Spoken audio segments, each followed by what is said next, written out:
os 6 maiores erros de quem está aprendendo Libras e precisa evitar a todo custo. Meu nome é Gesiel Santana e você está no canal Libras A2. Aqui você aprende tudo sobre Libras. Toda semana temos conteúdos novos para você.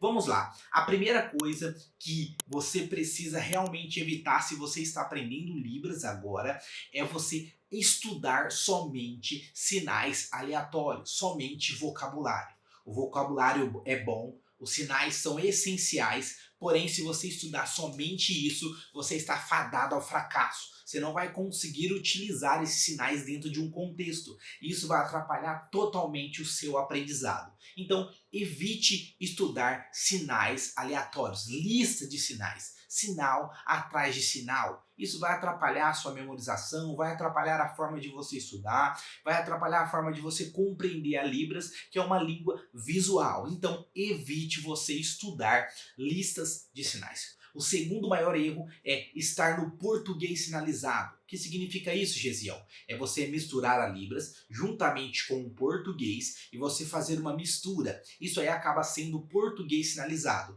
É você usar a estrutura do português na Libras. E aí você confunde e você não está sinalizando de uma forma visual. Isso vai confundir o surdo. Por exemplo, se você quer dar sentido a toda palavra que tiver no português em Libras, é muito provável que você vai cair no português sinalizado. Os conectivos, os gerúndios, no português não é da mesma forma em língua de sinais, porque são línguas totalmente diferentes. Então toma cuidado com isso. Como que eu faço para evitar, Gesiel, o português sinalizado? Aí, no final do vídeo, eu vou dar uma dica bônus sobre isso. O terceiro ponto importante que muitas pessoas cometem como um erro aí é aprender aprender a língua de sinais utilizando a gramática, estudando gramática. Olha só, uma coisa importante é que a gramática é coisa boa? Com certeza é algo sensacional, porém não é a melhor dos mundos. Você precisa também se desenvolver na língua de sinais. Então a gramática você vai estudar sim, mas mais para frente. Estuda só um pouco de gramática para entender um pouco da estrutura da Libras,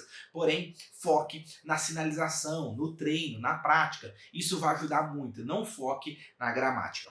Quarta dica, muitas pessoas cometem o erro de não treinar. Muitas pessoas estudam um dia e deixam 6 para ficar na folga, de boa na lagoa. Não é assim que funciona. Se você está estudando uma língua, você precisa, lógico, ir no seu ritmo, mas você precisa treinar diariamente. Nem que seja 10 minutos, 15 minutos, 20 minutos, o tempo que você tiver disponível. Esse estudo é essencial para você desenvolver, crescer e melhorar. Por que eu falo isso? Porque quando eu comecei a aprender língua de sinais há muito tempo, algum tempo atrás, eu estudava no mínimo 10 minutos por dia. Tinha dias que eu estudava 15, tinha dias que eu estudava meia hora, tinha dias que eu estudava 1 hora. Mas a minha regra para eu ser mais disciplinado era estudar todos os dias, pelo menos 10 minutos. Isso ajudou de uma forma sensacional. Então pratique todo dia. A quinta dica é: tenha medo de utilizar Libras? Não. Tenha medo de conversar com o surdo? Pior ainda, tenha medo de não estudar.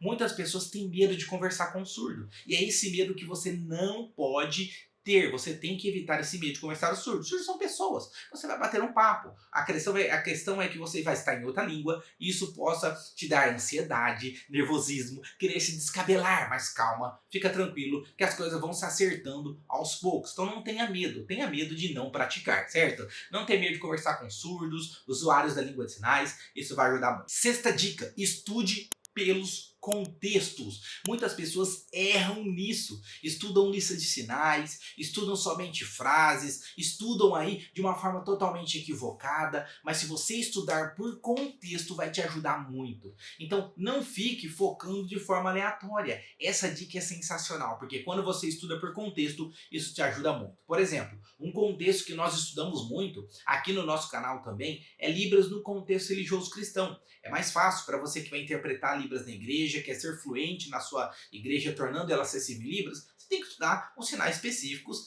desse contexto. É muito mais fácil você estudar Abraão, Isaac, Jacó, Jesus, Bíblia. São sinais importantíssimos que você precisa estudar com esse foco, que é o seu contexto. Não adianta nada você estudar, por exemplo, o sinal agora exatamente de pedagogia, o sinal, por exemplo, de psicologia, sendo que você está dentro de um contexto que é o contexto religioso cristão. Então é muito mais fácil você aprender sinais e estudar as frases dentro desse contexto, porque isso vai te ajudar e muito, muito mesmo para você sair aí interpretando de forma fluente em Libras, evitando esse erro de não estudar em contexto. E agora a dica bônus que eu falei que ia dar para você para fugir do português sinalizado é não se esqueça de você sinalizar do macro pro micro. Se você vai falar que eu fui na casa ou sua mãe foi na sua casa, você vai fazer assim, ó, primeiro a casa é algo que é maior, depois o sinal de mãe e ela foi para sua casa. Visualmente fica mais fácil.